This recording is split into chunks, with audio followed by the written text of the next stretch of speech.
practice is called space-like practice because that's because the experience of emptiness in meditation is an absence, a not finding, and that's a space-like experience. And then in daily life, illusory-like emptiness practice is on the basis of our understanding and experience of emptiness in meditation, we question appearances to come to see things and understand that things are not existing as they appear. They're like an illusion. And so these are the two aspects of emptiness practice. But I'd like to now look at, in terms of our practice, what sort of stages that we go through in the emptiness practice. Before that, there was a question. So a quick one. What was the purpose of that, what are the boundaries of awareness? What's the intention of that exercise?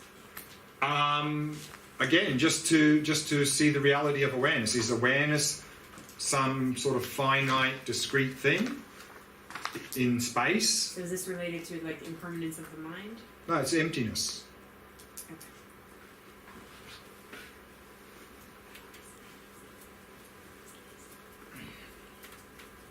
So this practice we just did is really to realize the empty nature of the mind. Now, in Buddhism generally, we often talk about cultivating three wisdoms.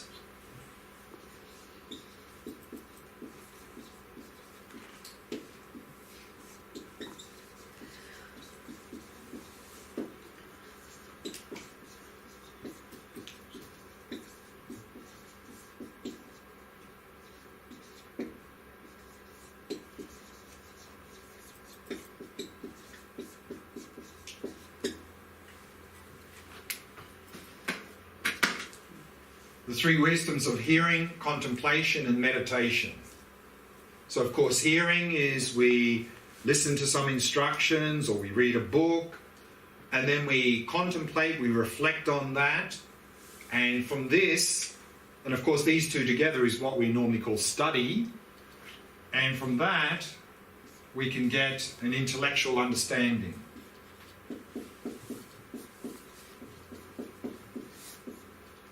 But of course, an intellectual understanding of emptiness is not really going to change much in our life because our behaviour is not driven by our intellectual understanding, it's driven by instinctive habit.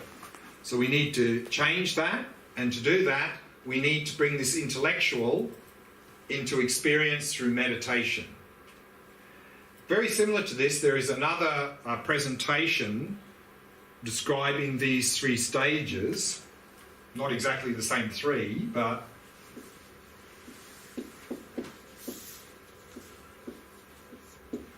and here I often use the Tibetan words because they're very short. So the first is go, and go in Tibetan means intellectual.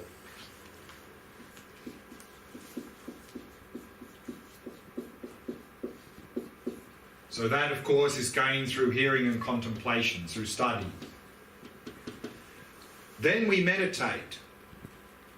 And so the second stage, we meditate and we come to some little taste or experience of emptiness. In Tibetan, this is called nyam.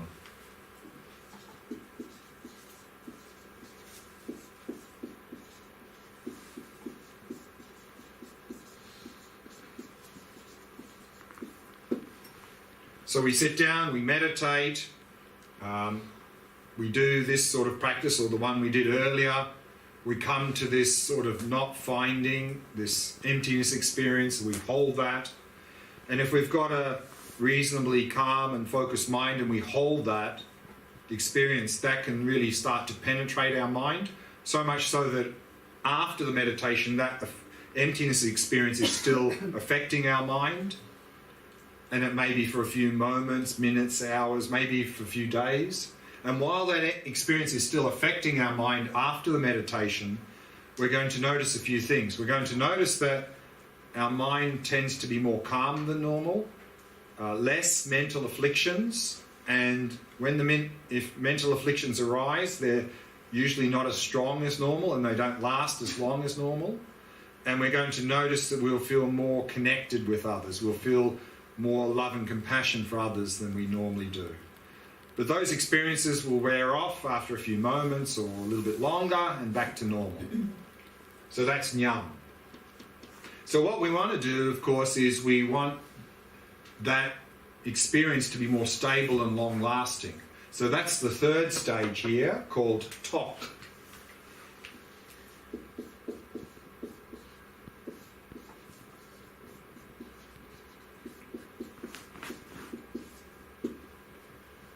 Realization. And to go from experience to realization, we need shamatha. Because anything less than shamatha, we won't be able to fully penetrate nature of reality. At best, we can have an experience which might be very profound and have a very strong impact on our mind, but it'll wear off. If we can really have shamatha and vipassana unified, as we saw in this chart here, this up the top here, we saw number 32 said, the root of samsara is cut by the union of shamatha and vipassana observing emptiness. So if we can have shamatha as the basis of vipassana, they unify, then we can have tok or realization. But here, in emptiness, this realization also sort of comes at two stages.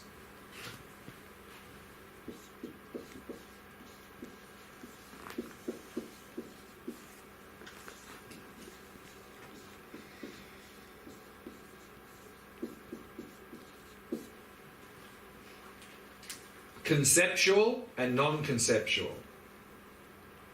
Conceptual means, and this also of course happens back here as taste or experience, is that now if we meditate and we have a little experience of emptiness, this space-like experience, in that experience there's a sense of me, the meditator, experiencing this emptiness. That's conceptual. Because there's still a sort of a subject-object duality there. There's me, the meditator, experiencing this emptiness. And that even happens when we first realize emptiness. In a realization of emptiness, initially, there will still be a sense of me, the meditator, realizing this emptiness. And then if we keep practicing that, that sense of duality will crumble and will come to a non-conceptual, or sometimes called direct, realization of emptiness, where in that experience there is no longer sense of me, the meditator. So in that direct realization of emptiness, while we're in that experience in meditation, there's no sense of me, agent. There's just the experience of emptiness happening. And that is a direct or non-conceptual realization of emptiness. One direct realization of emptiness, up until this direct realization of emptiness, even a conceptual realization of emptiness or an experience of emptiness is not strong enough to start to cut any ignorance or mental afflictions. But what they will do, a conceptual realization or an experience, is that they will sort of keep the lid on the mental afflictions. Particularly when we get here, you will notice that outside of meditation, hardly any mental afflictions arise, and if they arise, they're very weak and they last a very short time. But still, we haven't started eliminating any mental afflictions. We're just sort of keeping the lid on them due to the experience of emptiness in our mind. It's only when we come to a direct realization of emptiness that we start to cut ignorance and mental afflictions. One direct realization of emptiness is not enough to wipe out all our ignorance and mental afflictions. So we have to keep realizing emptiness again and again and again and again and again. And then slowly we cut more, cut, and then eventually we'll achieve the goal of nirvana. So to have a look at that sort of process in a little bit more detail, we have a chart here, right at the back, called the Mahayana Path chart. So let's just briefly look at that. So this describes the stages to enlightenment. Before that, is there any questions of any of this? Anything here not clear? Yeah. In the second stage, which I know that, the third one, sorry, and the non-conceptual. Oh, non-conceptual, yeah. How do you know if once you experience something like that, then how do you know if the mind is not just went blank? Ah. Because the step before that is this. I mean, it's like... Dualistic. Yeah, but it's dualistic, but you're very close. And so you're realizing emptiness, and you have a sense of, I'm realizing this. And that, I mean, you're in Shamatha. It's not like you're going dull or blank, impossible. So it's like crystal clear, but there's still this subtle sense, I'm experiencing this. And then that disappears. So the experience is the same, but this sense of the agent experiencing that is gone.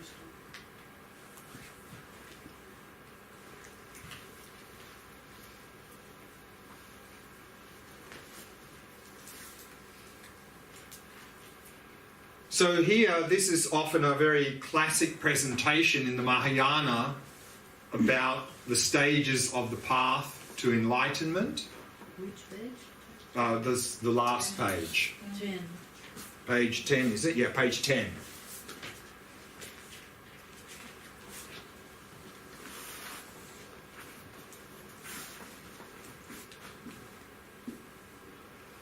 So here, the path to enlightenment's often divided into these 5 stages called the 5 paths. And the first stage of the path is called the path of accumulation.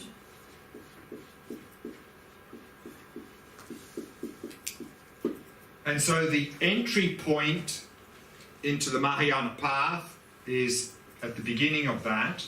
And so remember, we saw in that other chart, the 3 vehicles, that to enter the Mahayana path, we have to cultivate this bodhicitta. That once we have the aspiration for enlightenment, we enter the path.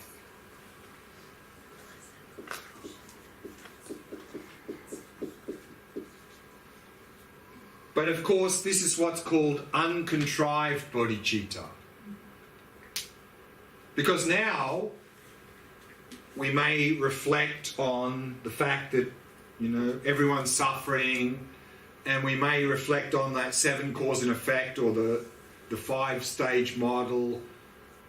And from those reflections, we may temporarily develop this aspiration to achieve enlightenment to benefit others, which is bodhicitta. That's called contrived bodhicitta. We have to put effort, we have to reflect, and maybe for a short time we have that aspiration, and then gone. Gone. So when we get that little aspiration, we're not here. This is at the point which is called uncontrived bodhicitta. This is the point where this motivation of bodhicitta is spontaneously and continuously arising in our mind throughout the day. It's driving all of our behavior. Then we're here. Then we're a bodhisattva. Is it the ultimate bodhicitta? No, that's conventional. Conventional bodhicitta. Ultimate bodhicitta happens up here.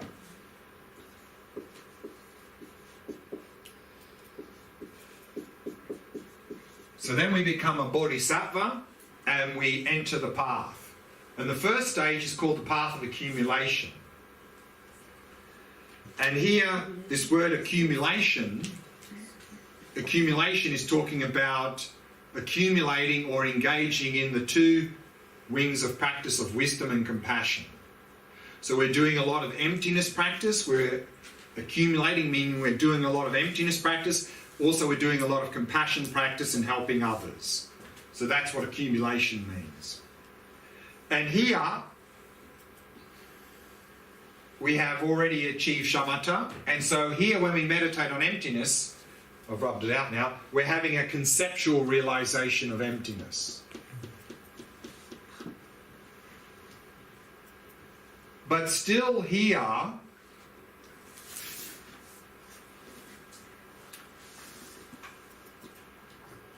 when we do emptiness practice now, we first work on shamatha, have a more stable, clear mind. Then we investigate. But sometimes if we investigate too much, that sort of destabilizes our mind. So then we need to go back and do a bit more shamatha and investigate shamatha. So we're sort of alternating the two. And that's even happening here, that if we do too much investigation, that destabilizes the mind. So we stop, more shamatha, vipassana, shamatha, vipassana. But at some point in this, at the end of path of accumulation, our investigation doesn't destabilize the mind, it actually enhances the mind. And so that point here is what is mentioned in that shamatha chart, this union of shamatha vipassana. That happens here, that shamatha vipassana become unified. And that marks the start of the next phase called path of preparation.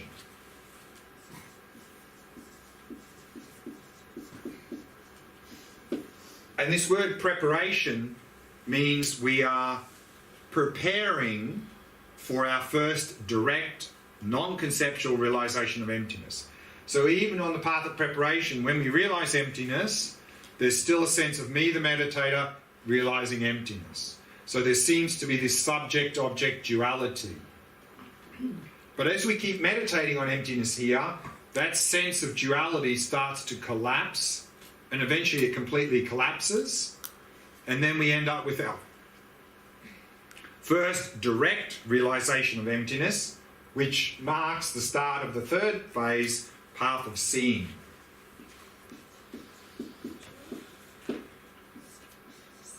Seeing emptiness directly in meditation.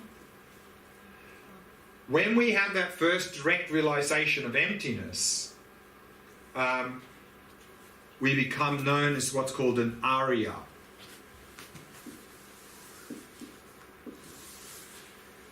An Arya is anyone who has had a direct realization of emptiness. And so here we're following the Mahayana path, so here we become an Arya Bodhisattva. We've had our first direct realization of emptiness. This is a very significant point in the spiritual path. And it's often said that from this point, we're on like a one-way ticket out of samsara. It's just a matter of time. But one realization of emptiness is not enough to eliminate all ignorance, mental afflictions. We have to keep realizing emptiness directly again and again to keep cutting. That's what we do over the fourth stage called path of meditation.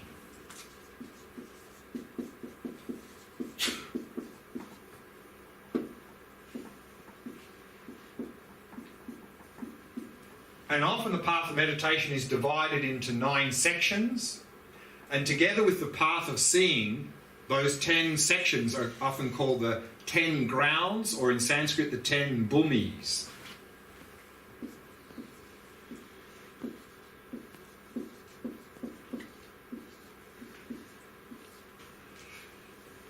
And so we are realizing emptiness again and again directly, wiping out more and more ignorance, mental afflictions, until at the end of the 7th ground, we have now wiped out all ignorance, all mental afflictions, all suffering.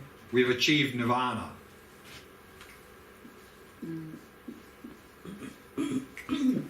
But since we are on the Mahayana path to enlightenment, this nirvana is sort of like a byproduct.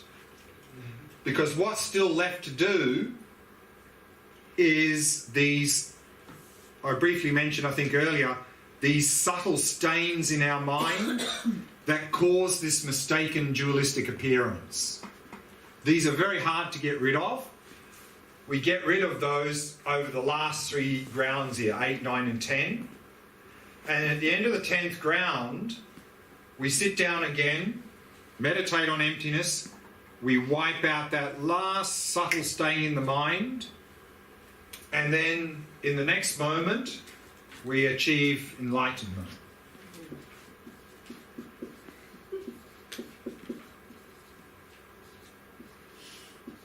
We become Buddha. And this fifth last stage then is called the path of no more learning, nothing more to do.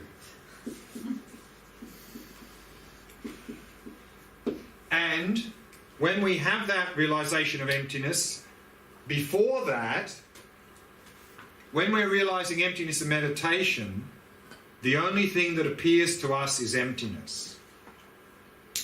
And then, of course, outside of meditation, the world appears to us, and emptiness doesn't. So before that, you either saw emptiness or you saw the world, not together. When we wipe out that last stain, and we're meditating on emptiness, we wipe out that last stain, we're still realizing emptiness, and then suddenly the whole phenomenal world appears to us. So when we're enlightened, we see the world plus emptiness at the same time. Meaning that for someone who's enlightened, the world does not appear to exist independent of them. What that means for us is unimaginable. We've never had that experience. But that's what's said here. So that is very briefly the Mahayana path. There's a lot more we can talk about, but maybe that's enough for now. So questions? Why there are two colors that is written that one is uninterrupted path Yeah, okay. and the other is liberated path? Why they together? Okay, sure. Good question. So the question is, we see these little stripes here. These darker and lighter, the uninterrupted path, liberated path. And what we notice is they always come from at one stage to move to the next. You know, onto the path of seeing, onto the first, second, third. What that means is that we move from one level to the next of the path through a realization of emptiness. And that's what uninterrupted and liberated path means. It means that we're in meditation and we realize emptiness directly, and then that is enough to, without interruption, to eliminate a little bit more ignorance, and in the next moment we're liberated from that and we move to the next stage. That's what these stripy bits are about. So we are moving from one level to the next, always through the wisdom of emptiness. And another clarification, you said the Mahayana, in another chart you made, the Mahayana has the sixth perfection as a message. Right. And here we have all the 10 perfections. Right, so here these 10 grounds are sort of mapped onto what's called the 10 perfections. So the 6 perfections, of course, the first 6. But you don't have the 6 before you start? Right, so the 6 perfections, of course, we're practicing them even back here, you know. But we, in these particular stages, we perfect that. So generosity is perfected on the path of seeing. And ethics is perfected on the second ground. What it means to perfect them, I remember studying it, but I think I remember one was ethics, was what it means to perfect ethics. I think this is what I remember I studied, is that at the second ground, you don't even have a non-virtuous thought in a dream. Not even that. And that reminds me of a story. Lama Zopa, who's the head of the FPMT, I remember one time he was visiting the centre I was staying at, and Roger, his attendant, wanted to give us a better understanding of Lama Zopa and who he is really. And he explained a little bit about Lama Zopa, and one of the things he said was that there was one time where Lama Zopa was doing a retreat. I think it was a 2-week retreat or longer maybe. And Roger was supporting him, you know, he was offering the food and stuff. But generally when Lama Zopa does these retreats, he doesn't talk at all. But Roger's there to help and support and so forth. And then during this one retreat, it was about a week into the retreat, suddenly Lama Zopa spoke to him. And he said, I have to start again, the retreat. And Roger was like, oh, you spoke. He said, why? He said, I had a non-virtuous thought after 1 week. And I think his non-virtuous thought was nothing like ours. So I think it might be possible.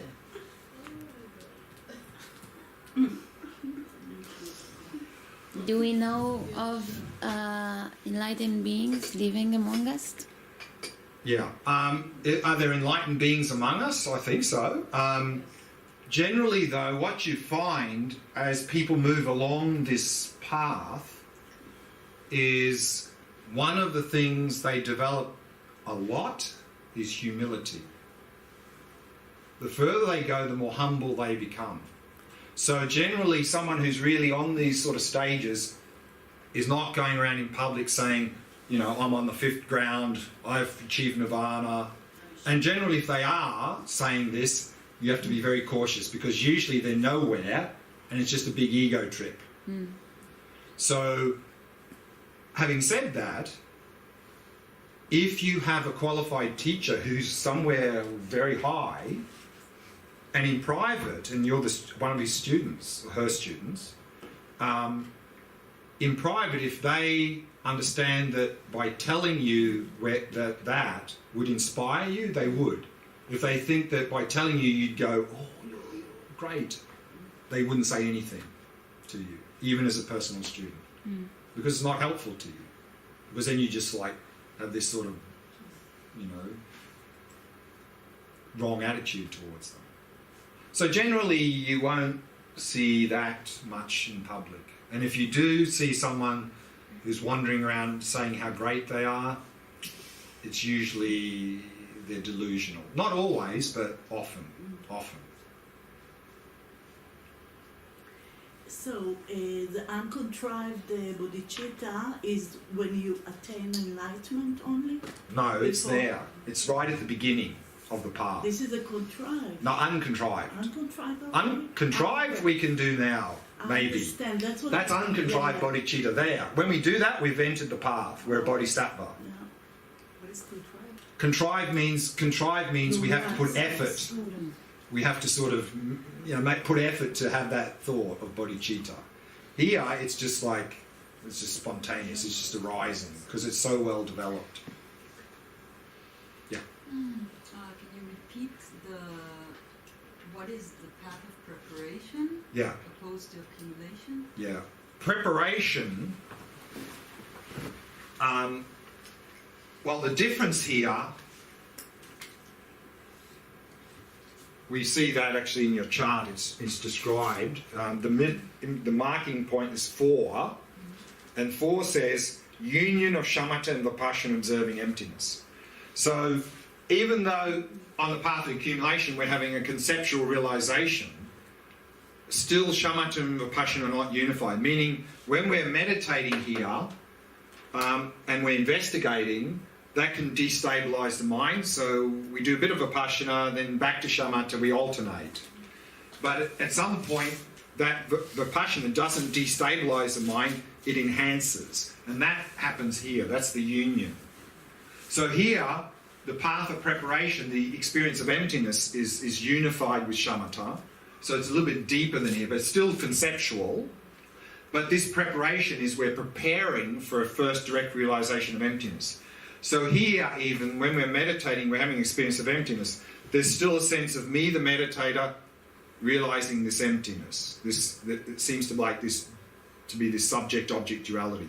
But when we're meditating along here, this sense of gap or duality between me, the meditator, and empty object starts to collapse. And eventually it'll collapse completely. And then here we have a direct realization of emptiness. There's no sense of me, the meditator, in meditation. There's just the experience of emptiness. That's this point. I have a general question. should we deprive the mind from things it craves too much?